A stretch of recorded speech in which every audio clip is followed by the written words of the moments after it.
안녕하십니까. 공병호 TV의 공병호입니다. 2020년도 4월 15일 날 총선이 끝난 직후에 일군의 사람들은 중앙선거관리위원회가 발표한 선거 데이터 분석을 통해서 아주 놀라운 건 통계적 변칙을 발견하게 됩니다. 이런 통계적 변칙은 외부 개입에 의한 선거 부정이라는 그런 잠정 결론을 내리게 됩니다. 그리고 이것을 규명하기 위해서 아주 적극적으로 나서게 됩니다. 선거는 우리 삶에서 말과 글로 표현할 수 없을 정도로 중요한 것이기 때문입니다. 이때 우파 논객으로 분류되었던 정규재 주필이나 조갑재 대표 그리고 이병태 카이스트 교수의 열렬한 음모론자론이 등장하게 됩니다. 그들은 선거 무결성을 밝히기 위해서 노력하는 사람들에게 아주 불편함 그 자체였습니다. 문제는 그들의 공격이 그냥 증거에 바탕을 둔 것이 아닐 때가 너무 많다는 사실입니다. 자주 그들의 공격은 인신공격으로 흘렀기 때문에 나이가 들어가는 사람들이 저렇게 과학적 사고가 부재하고 감정적인 반응을 보이는 것에서 개인적으로 인연을 가져왔던 분들이 있기 때문에 상당히 실망했습니다. 어떻게 나이가 들어도 저 모양인가 그런 한탄이 절로 나왔습니다. 사실 4.15 총선의 선거 데이터 분석은 고매한 학식을 필요로 하지 않습니다. 고등학교 수학의 마지막 통계 부분이나 우리가 대학을 입학했을 때 1학년 때나 2학년 때 주로 듣는 통계학 원론 정도만으로도 충분히 외부 개입이 있었다. 중앙선거관리위원회가 발표한 선거 데이터는 자연 숫자가 아니고 가공된 숫자이고 인위적인 숫자이고 조작된 숫자이다. 이런 부분들을 누구든지 파악할 수 있겠습니다. 그러나 그들은 그런 부분이 일천했기 때문에 실상을 보는데 실패했습니다. 6월 28일 날 미흡했고 이해하기 힘들고 일방적으로 편파적인 인천 연수구을 재건표가 실시됐습니다만은 그런 불완전함에도 불구하고 4월 15일 이후에 선거 데이터 분석의 주장을 정확하게 입증하는 그런 엄청난 증거물들이 발견됐습니다. 다량의 증거물들은 범죄자들이 무엇을 목표로 했고 어떤 계획을 갖고 어떻게 조작했고 그 결과로서 대한민국의 권력을 어떻게 훔쳤는가를 아주 낱낱이 정언하는데 손색이 없습니다. 일찍이 저는 숫자라는 것은 사람의 감정이나 인성과 달라서 너무나 사실을 드러내기 때문에 숫자가 분명히 진실을 밝히고 사실을 밝히는데 혁혁한 공헌을 할 것이다. 그렇게 한치의 의심도 없이 믿어봤습니다. 그동안 음모론자로 상대방을 몰면서 선거 무결성을 위해 노력하던 사람들의 그런 아주 힘든 노력에 찬물을 끼얹었던 논객들이나 지식인들이 타인의 입이나 타인의 글이 아니고 자신의 입이나 자신의 글을 통해서 자신의 입장을 분명히 해야 할 시점이 됐다고 봅니다. 열심히 음모론자를 부르짖었던 아주 대표적인 논객이 정규재 주필입니다. 상대적으로 6월 28일 날 재검표 이후에 조용하고 선거 문제에 대해서 별다른 발언을 하고 있지 않습니다. 그의 성정을 미뤄보면 6월 28일 날 재검표가 자신이 기대한 대로 돌아갔다면 아마도 지금쯤은 음모론자들에 대해서 맹렬한 사격은 물론이고 확인 사살까지도 서슴없이 하였을 법한 그런 인물이라고 봅니다. 그런데 그 단서가 자연스럽게 나왔습니다. 지난 7월 7일 날 정규재 주필은 자신의 페이스북에서 팔로우드 파티는 어디로 그리고 변호인들의 돌연한 사임이란 다소 우회적인 글을 통해서 선거 부정 문제에 대해서 자신의 입장을 피력한 바가 있습니다. 제가 정주필의 입장을 이해한 바로는 부정선거 문제는 결정된 바가 없고 법원의 판결까지 기다려봐야 된다. 그런 생각을 갖고 있는 것 같습니다. 사실 나이가 들어가는 남자가 자신이 그토록 떠들고 다녔던 어떤 주장을 거둬들이는 데는 무척 큰 용기가 필요합니다. 그렇기 때문에 저는 정규재 주필에게 백기투항과 같은 그런 전통적인 방법을 요구하고 싶은 생각은 일치 없습니다. 다만 6월 28일 재검표 점거물에 대해서도 여전히 정주필이 제대로 된 판단을 하지 못하고 있고 마치 꿈을 꾸는 듯한 그런 주장을 내놓고 있기 때문에 수정과 정정과 교정과 올바른 해석이 필요한 시점이다. 그렇기 때문에 방송을 준비했습니다. 더욱이 그런 진실을 강조합니다. 그러나 그의 진실과 선거 무결성을 추적해온 사람들이 바라보는 진실 사이에는 6월 28일 이후에도 엄청난 그런 간격이 있습니다. 진실은 당신의 진실이 있고 나의 진실이 있는 것은 아닙니다. 진실은 진실 그 자체일 뿐입니다. 따라서 정주필의 핵심 주장을 우선 살펴보도록 하겠습니다.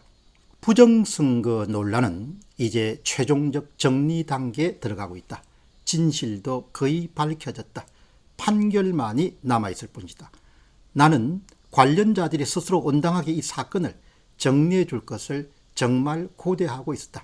전자조작이 아닌 투표용지 인쇄 문제로, 그리고 선거 조작이 아니라 선거관리 부실 문제로 계속 논란을 끌어가면 추해지지 않겠는가.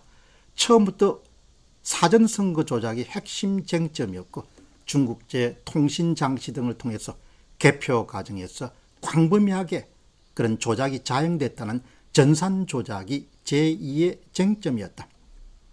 QR코드를 통한 조작 가능성, 그리고 도저히 통계적으로 일어날 수 없는 편향된 집계 결과가 나왔다는 것이 핵심 쟁점 아니었나.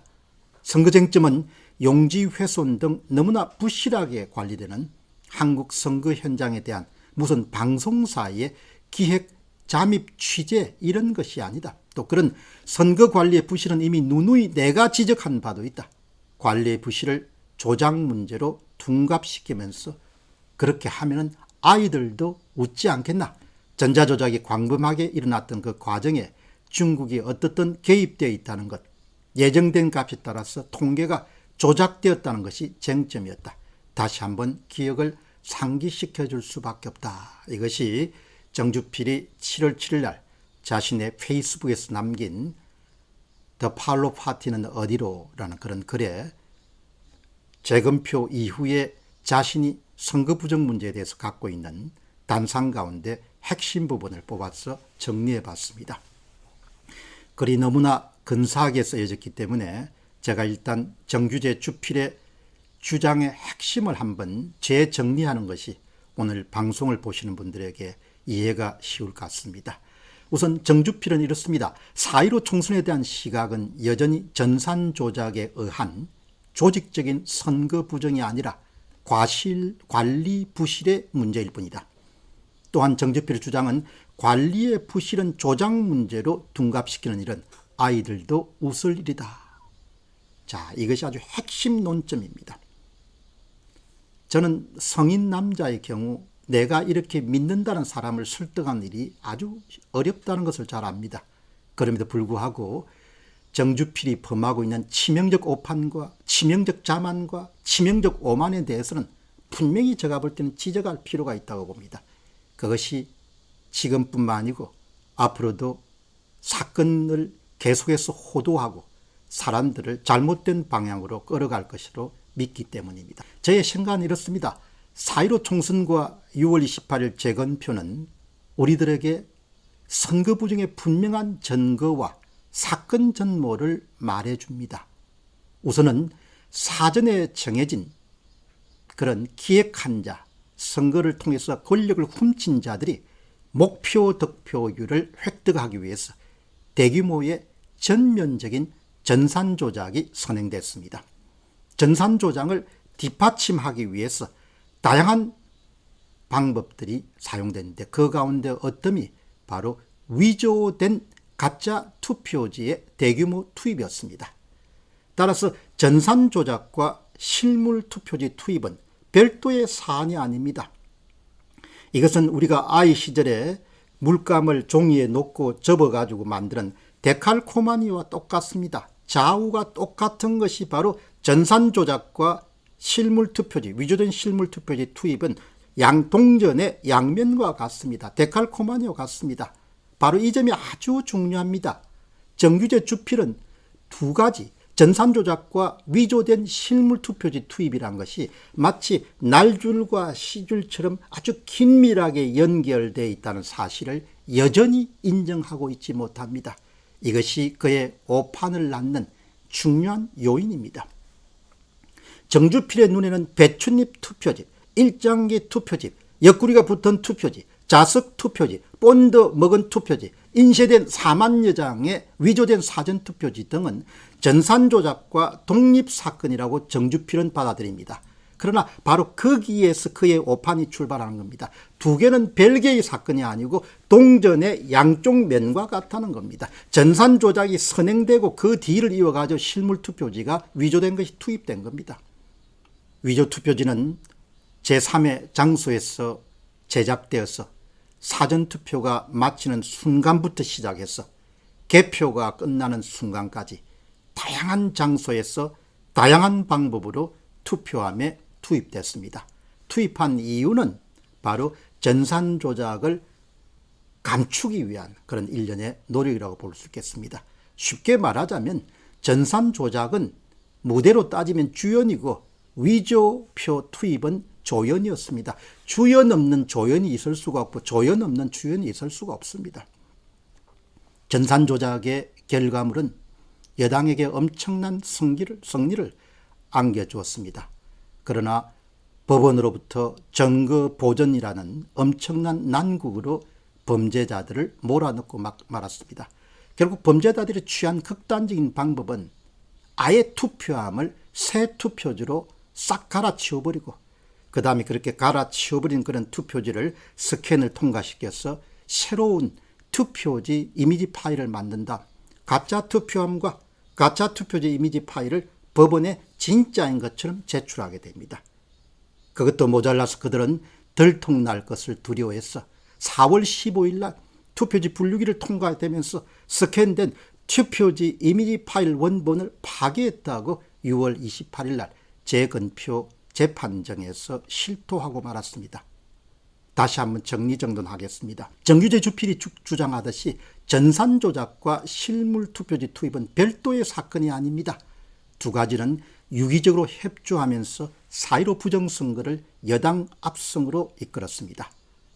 두 가지를 분리해서 바라보기 때문에 치명적 오판에 덫에 빠져나지 못하고 여전히 문제를 갖고 있습니다.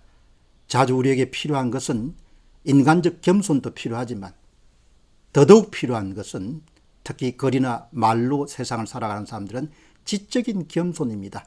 내가 모르기 때문에 항상 증거와 이론과 역사적 사례와 타인의 주장에 열린 그런 마음을 갖는 것이 대단히 중요합니다. 저는 진실은 결국 드러난다고 봅니다. 다만 진실이 드러난 것은 타이밍의 문제입니다. 내일이냐 1개월 후냐 2개월 후냐입니다. 진실은 다 드러났습니다. 6월 28일 재검표로.